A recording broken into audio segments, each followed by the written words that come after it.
भगवान श्री राम का विवाह माता सीता के संग जैसी राम जी ने धनुष तोड़ा, श्री परशुराम जी आ गए। किसने धनुष तोड़ा है? हमारे गुरु जी का धनुष है ये। अब तो जब गुरु जी का धनुष टूटा तो परशुराम जी दौड़ पड़े। किसने ये अपराध किया? बहुत बोले।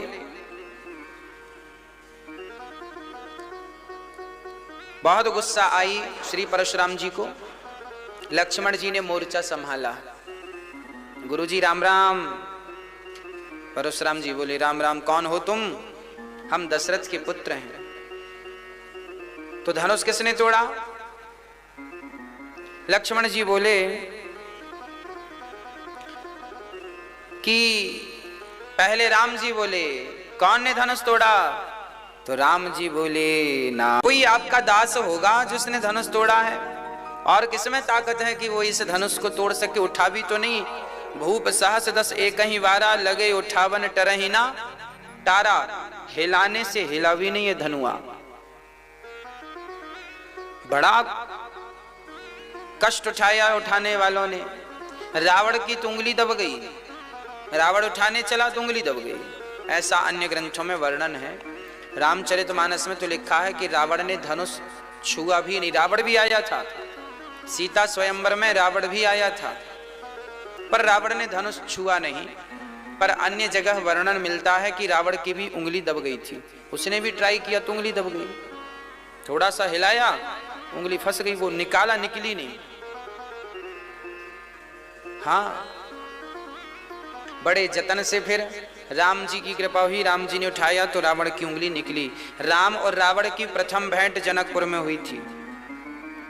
रावण आया था सीता स्वयंवर में, राम जी भी पहुंचे सीता स्वयंवर में। दोनों की भेंट हो गई। रावण ने राम जी से कहा सरकार कभी आओ लंका में आपके चरण पड़े। राम जी बोले हम नहीं आएंगे। रावण बोला नहीं आओगे तो हम अपने तरीके से ले आएंगे।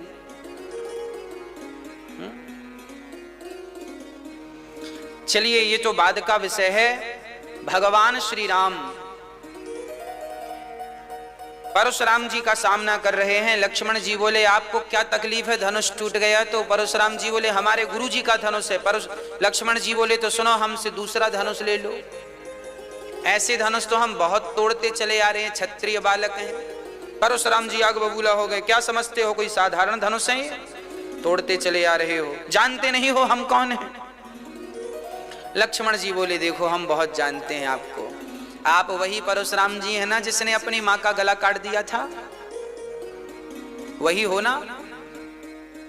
परशुराम जी बोले हाँ वही है। बाद में जोड़ भी तो दिया था, भूल गए? परशुराम जी ने अपने पिता की आज्ञा मानी। क्या हुआ था? परशुराम जी के पिता जमदग्नि थे ना। परशुराम जी के पिता श्री जमदग्नि जी की पत्नी जल में पानी भरने गई थी नदी। तो वहां पर कुछ अप्सराएं और गंधर्व उस नदी में क्रीड़ा कर रहे थे। तो परशुराम जी की मां जमदग्नि पत्नी वो क्रीड़ा देखने में विलंब हो गया 5-10 मिनट का। तो जमदग्नि जी ने देखा कि मेरी पत्नी का मन किसी स्त्री पुरुष में लगा है। तब तक परशुराम जी आ गए फरसा लेकर। परशुराम जी ने कहा थोड़ा इनको तेज कर दो, इनको थोड़ा हाँ बढ़ा दो। परशुराम जी ने कहा गुरुदेव प्रभु जी पिताश्री चरणों में आपके पुत्र का प्रणाम स्वीकार कीजिए। जमदग्नि जी ने कहा बेटा परशुराम जाओ, यदि तुम्हारी मां किसी पुरुष की तरफ देख रही हो तो जाओ उसका सिर काट के ले आओ, यह पिता की आज्ञा। परशुराम जी गए तो सचमुच इनकी मां वहां कुछ लोग स्नान कर रहे थे तो उनको देख रही थी। अच्छा वो तो देख रही थी यूं, भाई आदमी तालाब में नदी में कोई नहाता है तो उछल कूद करता है, छलांग लगाता, कोई भी स्वाभाविक सी बात है देखने लगता कैसे कूद रहे हैं ये लोग। परशुराम जी गए और अपनी मां का सिर काट दिया अपने फरसे से। सिर काट के ले आए, मां को उठा के ले भी आए, चरणों में रख दिया, बोले ये रही मां, ये रहा मां का सिर। परशुराम जी के पिता जमदग्नि बड़े प्रसन्न हुए। वाह, ऐसा आज्ञाकारी पुत्र जो पिता की हर बात मानता हो। बेटा मैं बड़ा प्रसन्न हूं, बोलो तुम्हें क्या चाहिए। तो परशुराम जी ने कहा हमारी मां को जीवित कर दो, यही चाहते हैं।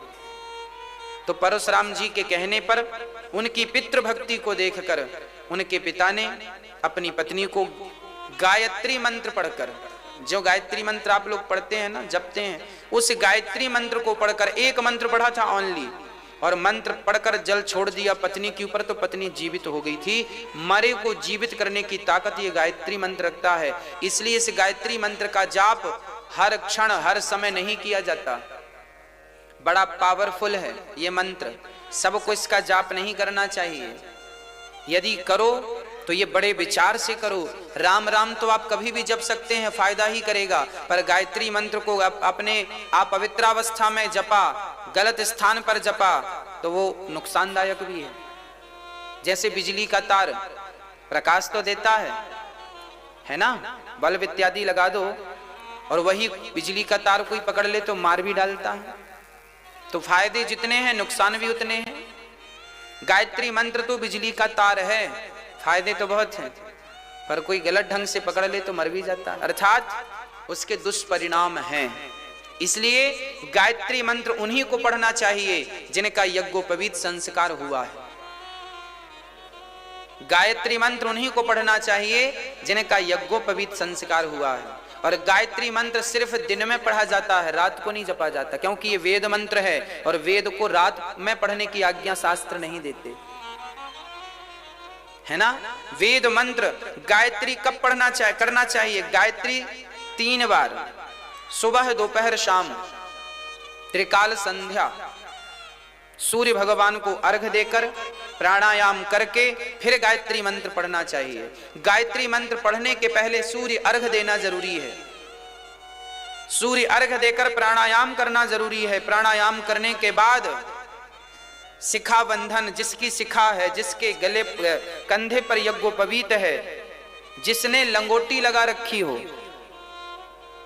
है ना, कांच इत्यादि, वह गायत्री मंत्र का अधिकारी होता है। यदि आप ये नियम फॉलो कर सकें तो गायत्री मंत्र जप सकते हैं, और ये नियम फॉलो ना हो तो फिर राम राम ही जपो, इसी से कल्याण है। ठीक है। श्री परशुराम जी, अब इसका अर्थ ये नहीं है कि परशुराम जी ने अपनी मां का सिर काट दिया तो आप भी अपने मां का सिर काटो, बोले हम भी पिता के भगत हैं। वो परशुराम जी थे और मां का सिर कटने के बाद उसे जिंदा भी किया। क्या तुम्हारी ताकत है जिंदा करने की? यदि जिंदा करने की ताकत है तब तो काट देना, और जिंदा करने की ताकत नहीं है तो दिल भी मत दुखाना, याद रखिएगा। ये कोई सामान्य लोग नहीं है, परशुराम जी भगवान नारायण के ही अवतार हैं, है ना। तो परशुराम जी, लक्ष्मण जी कहते हैं आप वही परशुराम जी हो ना जिन्होंने अपनी मां का सिर काट दिया? हाँ वही है। लक्ष्मण जी बोले धनुष टूट गया, तो आप दुखी क्यों हैं? बोले हमारे गुरुजी का है। तो लक्ष्मण जी बोले गुरुजी का है तो एक काम करो, जोड़ लो फिर से फेविक्विक लगा के, जोड़ लो। परशुराम जी बोले कोई ऐसे जुड़ता है क्या? हमें जानते नहीं हो हम। अब परशुराम जी फरसा दिखाने लगे, अभी मार देंगे, हम मार देंगे। लक्ष्मण जी बोले हमें डराओ मत। परशुराम जी बोले तुम जानते नहीं, हमने 21 बार क्षत्रियों से विहीन कर दी पृथ्वी। लक्ष्मण जी बोले हमारे जैसा कोई क्षत्रिय मिला नहीं होगा तुम्हें।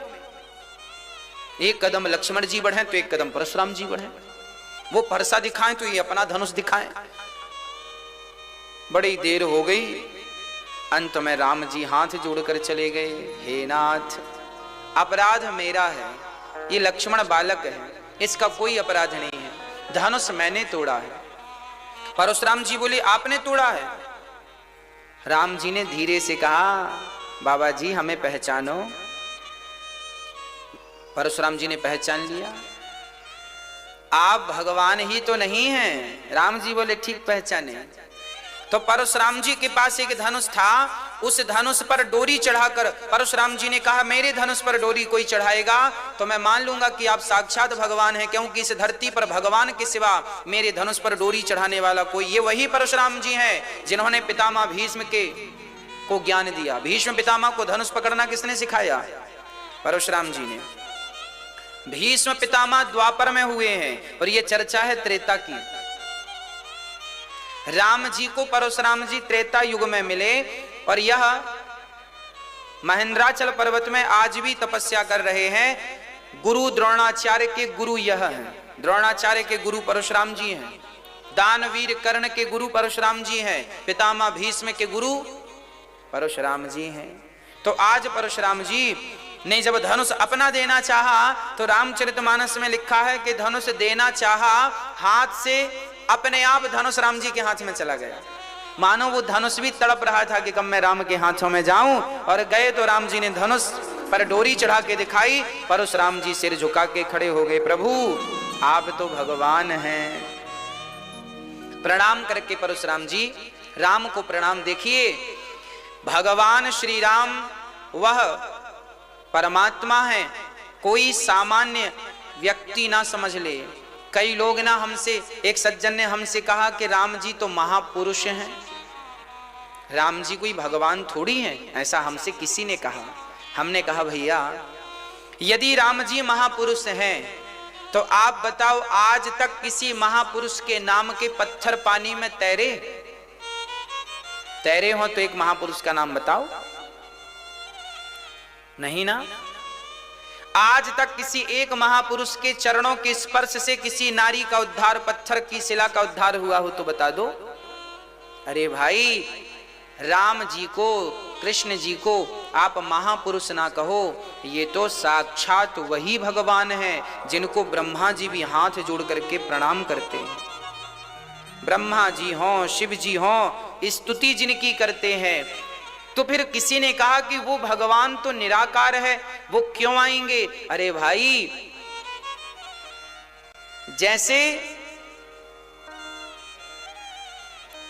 जैसे बहुत बड़ा राजा जो सबका सम्राट होता है, वह राजा जब अपने बच्चों के साथ खेलता है तो बच्चों के लिए घोड़ा बन के उन्हें अपनी पीठ में बिठा लेता है कि नहीं? हाँ या ना? भाई भारत के प्रधानमंत्री हों या राष्ट्रपति हों, उदाहरण के लिए समझिएगा, आज भारत के राष्ट्रपति श्री रामनाथ कोविंद जी हैं।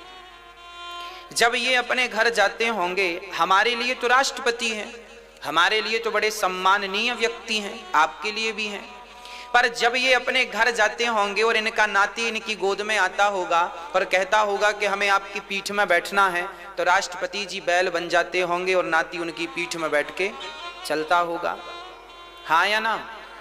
तो हम सबके लिए तो माननीय वंदनीय राष्ट्रपति जी हैं, पर अपने नाती के लिए तो उनके दादा ही है ना। और दादा तो बैल भी बन जाए, घोड़ा भी बन जाए, चल अपने पीठ पे बिठा के तुझे 4 कदम घुमाऊं। क्यों घुमाऊं? उसकी खुशी के लिए।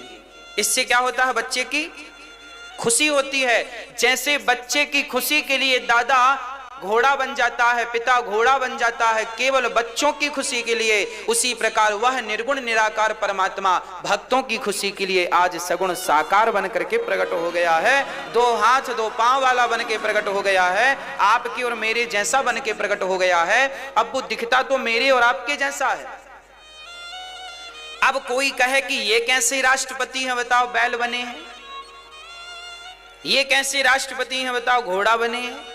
अरे भाई वो राष्ट्रपति ही हैं, बच्चों के प्यार के सामने घोड़ा बने हैं। उसी प्रकार वह निर्गुण निराकार परमात्मा ही भक्तों के प्यार के कारण सगुण साकार बन करके लीला मात्र कर रहे हैं। ये तो लीला है। खग जाने खग ही की भाषा, सबके बस की बातें भी तो नहीं है ना, है ना। इसलिए श्री राम संदेह का नहीं, श्रद्धा का विषय है। इसे श्रद्धा से समझिए, समझने का प्रयास करिए। प्रिय भक्तों, जब दशरथ जी महाराज के यहाँ अब चले गए तो तैयारियां होने लगी। सिया जी ने माला पहनाया है, राम जी बड़े प्रसन्न भये। अब जनकपुर से एक व्यक्ति पत्रिका लेकर के गया। कहाँ? दशरथ जी के आंगन में। दशरथ जी बधाई हो, खबर मिली, जनकपुर से लोग संदेशा लेकर आए हैं। पत्रिका पढ़ी गई राज दरबार में, लिखा था दशरथ पुत्र राम ने धनुष तोड़ दिया है, सिया से विवाह होना है, फलानी तारीख फिक्स हुई है। इस तारीख में विवाह फिक्स हुआ है, गुरुजनों ने किया है, कृपया आप बारात लेके पधारें। अब तो राम जी की बारात चली। दशरथ जी ने सारा सामान इकट्ठा किया और गांव के बच्चों से लेके बूढ़े तक अब बारात में चल पड़े। झूम झूम के बाजा बज रहे हैं, रथ पे रथ, सोने के रथ, चांदी के रथ, खूब उच्च रथ तैयार भये, नगर के लोग तैयार भये और बारात चली। अद्भुत बारात थी, है ना। अब जब बारात चली तो रास्ते में लोगों ने पूछा, भैया बारात किसकी है? लोगों ने कहा राम जी की बारात है। तो गांव वालों ने पूछा कि फिर दुल्हा कहां है? अब बताओ, दशरथ जी से किसी ने पूछा होगा कि भैया बारात तो ले जा रहे हो, दुल्हा कहां है? तो दशरथ जी ने क्या जवाब दिया होगा? क्या कहा होगा? दुल्हा तो नहीं है। अरे नहीं है, इससे क्या मतलब है? हाँ हाँ, दुल्हा पहले ससुराल में। अरे पहली ऐसी बारात के दुल्हा पहले ही से ससुराल में। बारात जा रही थी, परंतु बारात तो थी पर दुल्हा नहीं था। पानी बरस रहा था पर बूंदें नहीं थी। पंचायत बैठी थी पर न्याय नहीं था। ये तीन घटनाएं अक्सर लोग पूछा करते हैं, कहां कहां की घटनाएं हैं। बारात जा रही थी पर दुल्हा नहीं था, ये तो राम की घटना है कि दशरथ जी बारात लेकर जा रहे हैं। शत्रुघ्न और भरत जी तो हैं। अरे पहले से पता होता कि इनका भी विवाह होना तो इन्हें ही दूल्हा बना लेते, पर दशरथ जी को तो ये पता था राम का विवाह है, लक्ष्मण का भी अभी फिक्स नहीं हुआ। वो तो जनक जी जब चारों को देखेंगे तब उनके दिमाग में बात आएगी कि ये चार हैं और हमारी छोरियां भी चार हैं। बार बार का खर्चा कौन करे, एक बार में ही निपटाओ, है ना। अब बारात चली पर दुल्हा नहीं, पानी बरस रहा था पर बूंदे नहीं। जब भगवान श्री कृष्ण ने गोवर्धन उठाया था तब इंद्र ने मूसलाधार पानी बरसाया। पानी तो बरस रहा था पर बूंदें कहां चली गई पता नहीं। अगस्त जी पी गए। और तीसरी बात है कि पंचायत बैठी थी परंतु न्याय नहीं था। यह प्रसंग है द्रौपदी का। द्रौपदी, पंचायत पांचों पांडव बैठे थे, बड़े बड़े पंचायती लोग बैठे थे पर न्याय नहीं था। ये तीन घटनाएं जिसमें एक घटना पर हम चर्चा करें, एक बात पर विचार करें। जनक जी के यहां बारात पहुंची। अब जनक जी ने बड़ा स्वागत सम्मान किया। अच्छा, दशरथ जी जब एक गांव से निकले तो बोले कि भाई दुल्हा तो आगे है। लोगों ने बड़ी हंसी उड़ाई। तो दशरथ जी को लगा बात तो सही है, तो दशरथ जी ने भरत को आगे के रथ में बिठा दिया दुल्हा बना के। कोई पूछे दुल्हा कहां, बोली ये भाई। अब किस किस को बताएंगे कि दुल्हा पहले से है, तो समाधान तो निकालना पड़ेगा। तो भरत को दुल्हा बना के बिठा दिया। अब भरत जी दुल्हा बन के बैठे हैं, चल रही है बारात, चल रही है। चलती चलती जनकपुर पहुंची। और जब जनकपुर पहुंची, बड़ा अद्भुत दर्शन।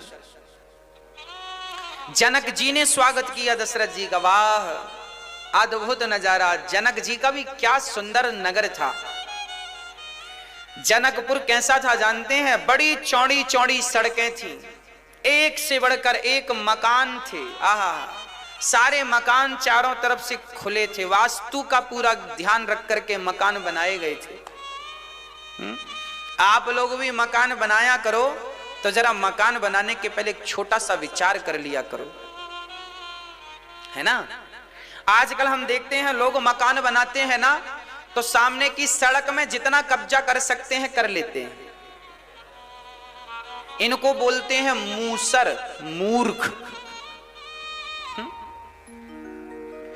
आपने देखा होगा, सामने यदि 10 फीट की सड़क है और सड़क के किनारे कोई घर बना रहा है तो वो 2 फीट दबा लेता है, सड़क पे ही कब्जा कर लिया। अब जब टूटेंगे तो बाद में देखी जाएगी, पर पहले तो समस्या हो ही गई। कई गलियां तो ऐसी हो गई, लोगों ने ऐसा कब्जा कर लिया, अब देखना, ऐसा कब्जा कर लिया कि कार घर में खरीद कर लाए तो कार घर तक ही नहीं पहुंचती, क्योंकि सड़क नहीं है। कार तो है पर कार को घर तक ले जाने के लिए सड़क में कब्जा कर लिया। 1 फीट इस तरफ वाले ने दबा लिया, 1 फीट इस तरफ वाले ने दबा लिया, और जो ज्यादा दमदार है वो 2 और 3 फीट भी सड़क दबा लेता है। आप लोगों ने तो नहीं दबाई। हाँ, लोग अपने आप को बड़ा होशियार समझते हैं, हमने सड़क दबा ली, हम बड़े होशियार हैं। तुम गधे हो। गधे इसलिए हो कि कल को तुम्हारी बेटी जब विदा होगी ना, तो तुम्हारे द्वार पर गाड़ी भी नहीं आएगी कि तुम द्वार के सामने बेटी को बिठा सको, विदाई दे सको। पैदल ले जाना पड़ेगा बेटी को चौराहे तक, जहां तक गाड़ी आ रही है। तो इनको मूर्ख कहेंगे कि होशियार कहेंगे? हाँ, समझदार वह है जो घर बनाते समय अपनी जगह, आपका प्लॉट में भी कम से कम वो घर सबसे उत्तम होता है जिस घर की चारों तरफ आप परिक्रमा लगा लें। याद रखिएगा, वास्तु कहता है कि घर बनाते समय घर ऐसा बनाइएगा जिस घर की आप सारी परिक्रमा लगा लें। भले 2-2 फीट जगह छोड़ो चारों तरफ, पर चारों तरफ जगह छोड़ोगे, जिस घर में चारों तरफ से प्रकाश मिलेगा उस घर में कोई भी वास्तु दोष काम नहीं करता है ना। कोई भी वास्तु दोष काम नहीं करता यदि घर की इसलिए पहले के जमाने में घर ऐसे बनते थे, आगे आंगन होता था, पीछे बाड़ी होती थी, है ना। चलो चारों तरफ से ना खोल सको तो आगे और पीछे से तो घर को ओपन रखो, अर्थात पीछे भी थोड़ी सी जगह छूटी हो, आगे भी। आंगन वाले घर बहुत शुद्ध माने जाते थे, इसलिए हमारे भारत में पहले आंगन वाले घर ही बनते थे। उन घर में कोई वास्तु का दोष नहीं होता था, घर में बड़ी खुशियां होती थी, बड़ा सुख मिलता था। आज के घर तो वास्तु का ध्यान जो रखते हैं सो बढ़िया है, जो नहीं रखते तो फिर बड़ा परेशान होते हैं, है ना। किस दिशा में क्या होना चाहिए ये विचार कर लो। घर बनाने के पहले एक बार कोई समझदार से पूछ लो। और आजकल तो YouTube का जमाना है साहब, सब चीजें मिल जाती हैं घर बैठे, कहीं जाने की जरूरत नहीं। कहां पर क्या बनाना है, घर की किस दिशा में रसोई होनी चाहिए, रसोई आग्नेय कोण में होनी चाहिए। आग्नेय कोण किसे कहते हैं? दक्षिण और पूरब का जो कोना है उसे आग्नेय कोण कहते हैं। दक्षिण दिशा और पूरब दिशा का जो कोना है उस दिशा में रसोई होनी चाहिए। पूजा कहाँ होनी चाहिए? ईशान कोण में। पूरब और उत्तर का जो कोना है उसमें रसोई होनी चाहिए, पूजा का काम होना ईशान कोण में। ईशान कोण किसे कहते हैं? पूरब और पूरब दिशा और उत्तर दिशा का जो अंग कोना है, पूरब और उत्तर की तरफ की जो जगह है आपके घर में, उसे बड़ी शुद्ध रखना चाहिए। वो जगह यदि शुद्ध है तो घर में शुद्धता बनी रहती है, घर में शांति बनी रहती है। उस दिशा में धोखे से भी लाइट बात मत बनवा लीजिएगा, नहीं तो जीवन रोते रोते गुजरेगा।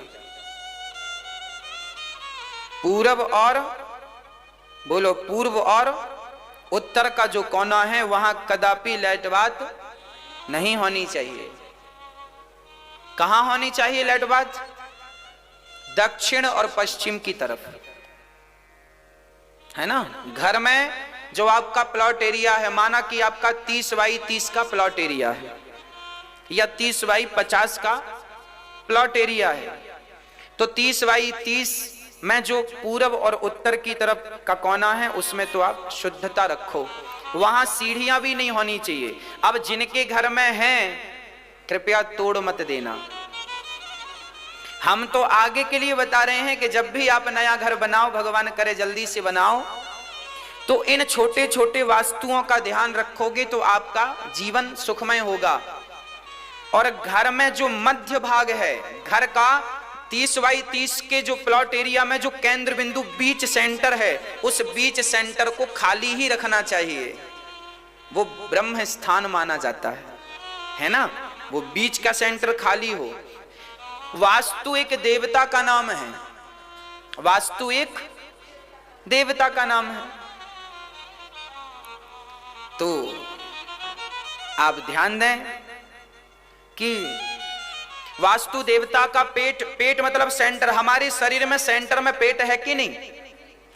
ऐसे आपके मकान में जो सेंटर पॉइंट है, प्लॉट एरिया का जो बीच है, वो ब्रह्म स्थान माना गया, उसे खाली रखिएगा।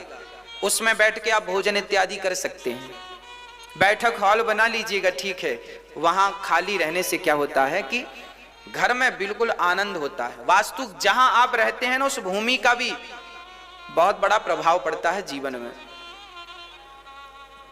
बच्चों को कहां बैठ के पढ़ना चाहिए, ये भी शास्त्र हमारे दर्पण है, सब चीज बताते हैं। बच्चों का पढ़ाई का कमरा कहां हो, कहां बैठकर पढ़ें, किस दिशा में बैठकर पढ़ें। बच्चों के पढ़ते समय उनका मुख पूर्व दिशा की तरफ होना चाहिए, पूर्व दिशा हो या उत्तर दिशा हो, और ईशान की तरफ ही वो रहें। पढ़ाई का कमरा ईशान की तरफ ही रहे, तब पढ़ाई में मन लगता है, दक्षिण की तरफ ना रहे।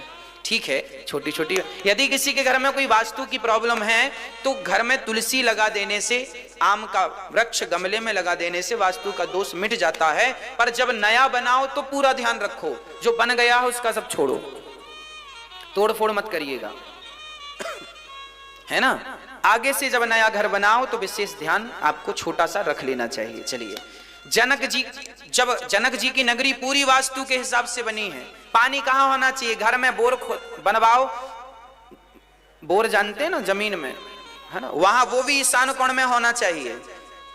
ईशान कोण में पानी, जल देवता है ना, तो जल का वास तो ईशान में होना चाहिए, अग्नि का वास आग्नेय में होना चाहिए। चलिए, अब आप ये समझिएगा कि आप अपने घर को जितना आगे की तरफ छोड़ के बनाएंगे, थोड़ा सा 2 फीट 4 फीट 5 फीट, जितना ज्यादा उतना आपके लिए शुभ है। और जो सड़कों में दबा लेते हैं ना, आपने देखा होगा, जिनने अपने घर को सड़कों में दबा लिया, गलियों को कवर कर लिया, याद रखना, जब आप दूसरों का रास्ता रोकेंगे तो आपके रास्ते तो अपने आप रुक जाएंगे।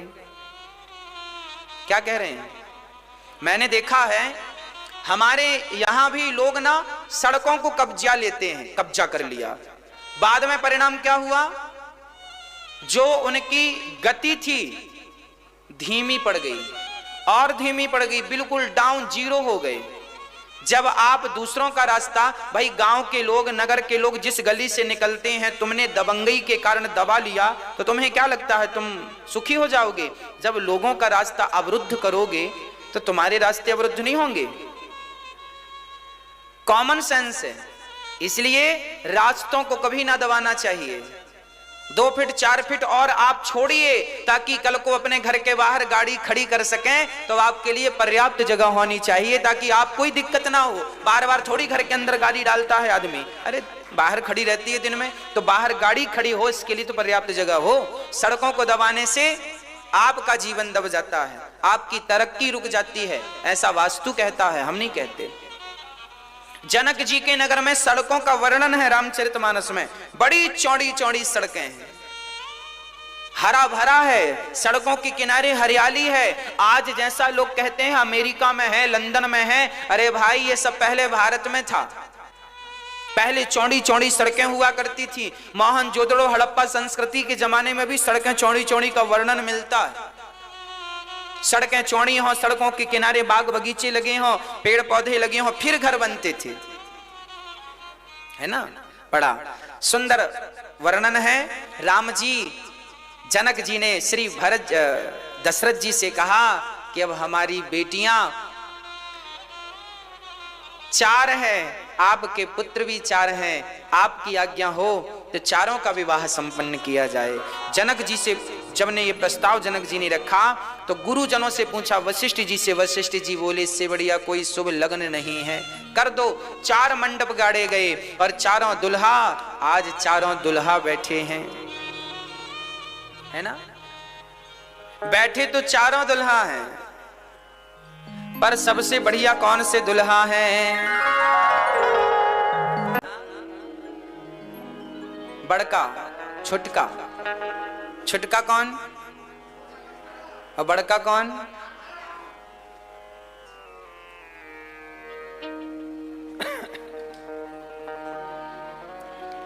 बिहार की भाषा बड़ी प्यारी है, आपको पता है? बिहार का व्यक्ति जब बोलता है, अच्छा बड़े गुस्से में बोले तो भी लगता नहीं कि व्यक्ति गुस्से में बात कर रहा है। बिहार की भाषा बड़ी मधुर है, बड़ी मीठी है। जैसे ब्रज की भाषा बड़ी मीठी है, सबसे बढ़िया भाषा है पूरे भारत में ब्रज की भाषा, ब्रज भाषा। अवधी भाषा भी बड़ी सुंदर है, पर बिहार की भाषा भी बड़ी अद्भुत है। बिल्कुल सरल, सहज, और वहां का व्यक्ति गुस्सा भी होता है ना, और गुस्से में भी कुछ बोले तो हमें आपको लगेगा कि सामान्य बात कर रहा है। अर्थात वहां का क्रोध भी दिखता नहीं है ज्यादा, क्योंकि भाषा में क्रोध नहीं है, क्योंकि भाषा बड़ी सरल है, सहज है, सुंदर है, मीठी है। हमें तो सुनने में बड़ा अच्छा लगता है।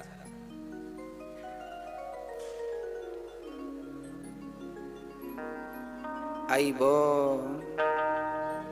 खइबो,